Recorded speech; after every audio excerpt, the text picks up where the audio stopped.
they're stuck in that. And so one of the solutions that I believe the council is considering is pulling Head Start off on its own so it doesn't have to go through that. And so what we're trying to come up to with what we're trying to collect with feedback is how do we come to solutions in the best interest of students? So this is one of the suggestions that is coming about how can we make this work effectively for schools and students. So any feedback you have about how we can do things better, that's even better. And this sort of, we had to talk to a lot of what we call the professional bureaucrats, the people that have they've been through the track, they know how to push the money, chase the paper, and so they know the ins and outs of how the tribe operates, and this is what that we get stuck with. That's what ties our hands, and this is also the other reason why millions upon millions of dollars get sent back to the federal government unspent. We just get stuck in that. So part of this is, in some respects, it's almost government reform because we're trying to change the system so within the tribe, because a part of this process means we have to take a look at our own selves internally to avoid this and fix it. So this is one of the different plans that we also have out there in addition to what was presented. So let me respond to those questions. The appropriate person to send the recommendations to be Valley. Secondly, our role is essentially with the feasibility study. We're just helping out with the communication in terms of getting the results out. And it's up to Timothy Valley where it takes us.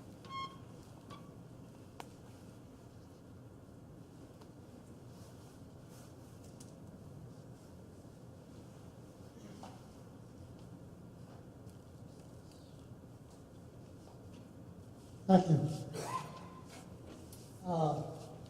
My name is Emmett Maya. Yes, I'm a school board member here. As I introduced myself this morning, we've been saying this over the years, ever since they adopted education policy back in 1984. They have to allow our nation to come up with some kind of educational system so we can work, do our own educational system on the reservation. Up to this day, we still haven't done much yet.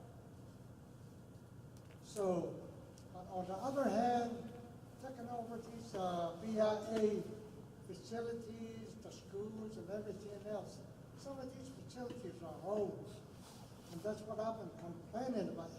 If we get a new facility, yes, I can go grant or run our own school. But not too long ago, we requested another budget of about $37 million to do the quarters, the auditorium here, some other facilities, the kitchens, probably some of the dormitories that needs to be upgraded. And taking over a school like that is pretty hard.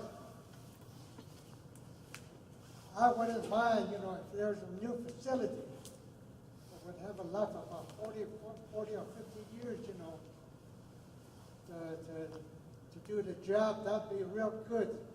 But taking over an old facility, like some other schools that have experience, and that's the problem. That's the problem we have here not too long ago. We had a problem with the boiler. And we had a hard time, getting the heating. Also the same way with the cross over here with the community school. They have problem with those, so some of our workers have to help over there. Because some of their staff don't know where all of these facility lies, water line, sewer line, electrical line, things like that. So if we know some of these facilities, our quarters are the same way, needs to be upgraded before we can take over some of these schools, get it from the BIA. I always say, let the BIA do their job, get it upgraded, and then take over. And that's where we are with that. The concept is good, yes. We can do with the new facilities, yes. We can work. That's all I have to say.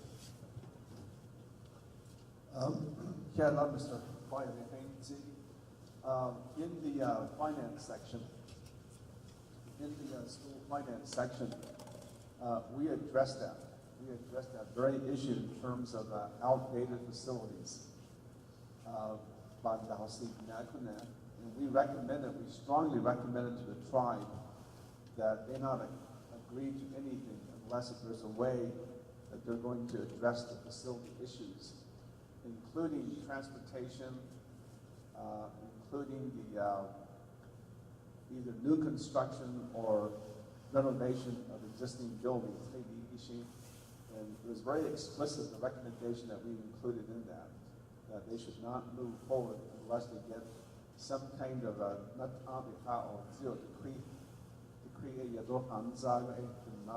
so that's there.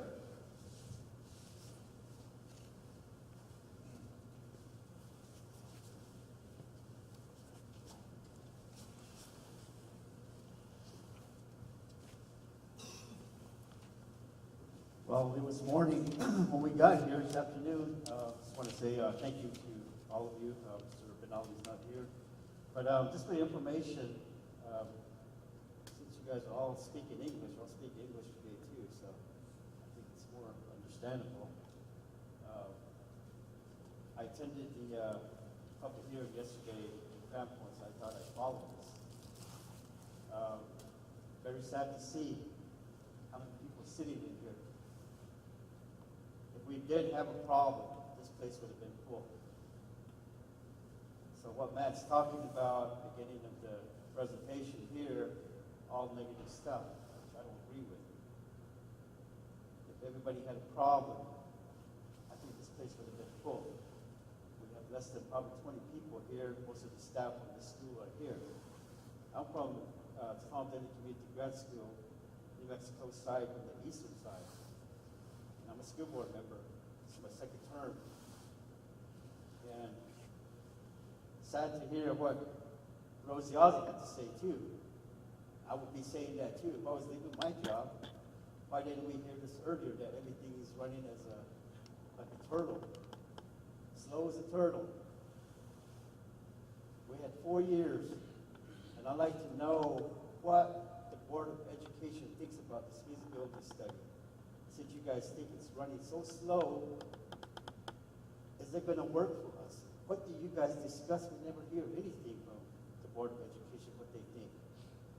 A lot of times when we get there, these issues come up. You guys go into executive session. If they had a problem, the whole board should have been sitting here. So, Board of Education, Doty, there's only 2 personnel here. Like I said, it's sad, but we're Actually, more into that. I know, that's what I mean. It's just a few. Look how many seats we have. I think there's a better way of understanding what is up there.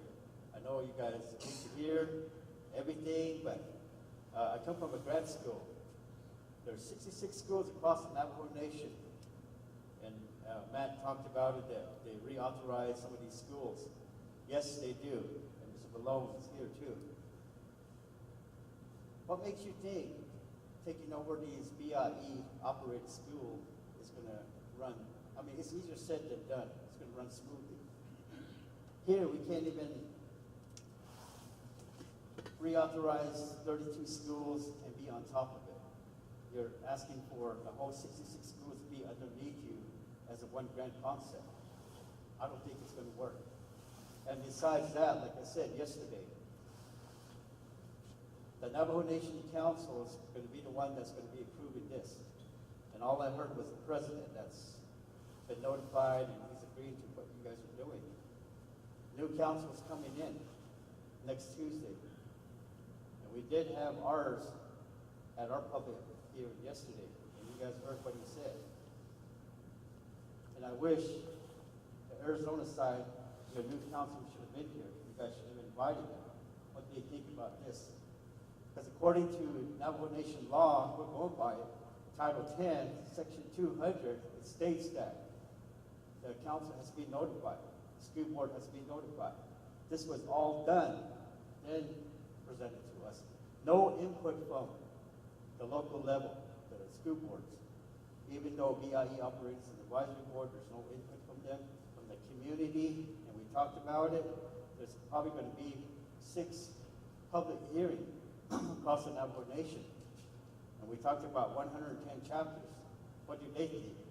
What did the grassroots think from the bottom where the parents are living, the grandparents are living? What do they think? This is just a few of us here that live on a paved road coming out. You know, it's snow out there, it's muddy, some of them probably can't come out.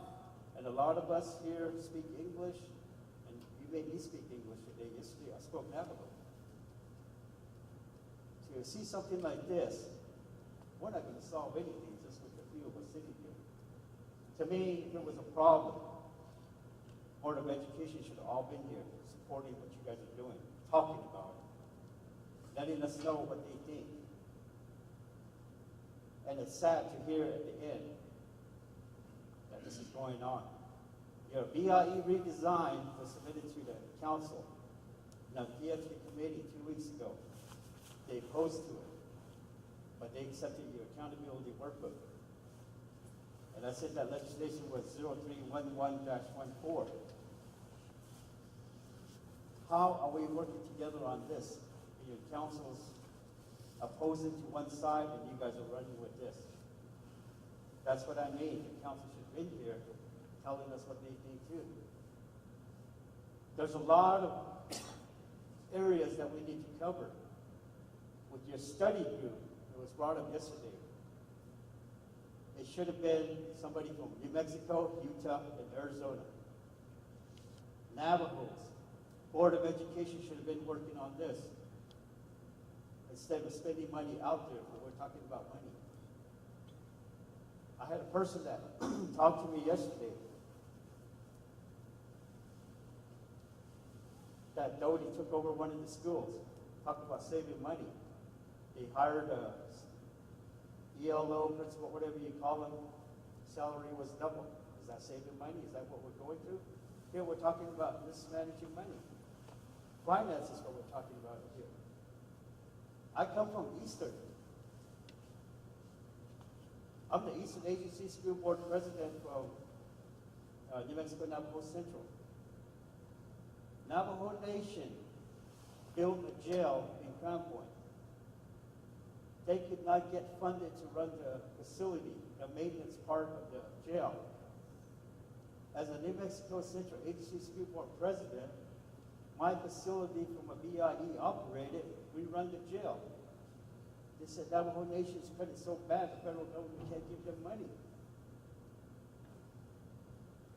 So what makes us think we can get the whole 100% of the funding and run with it?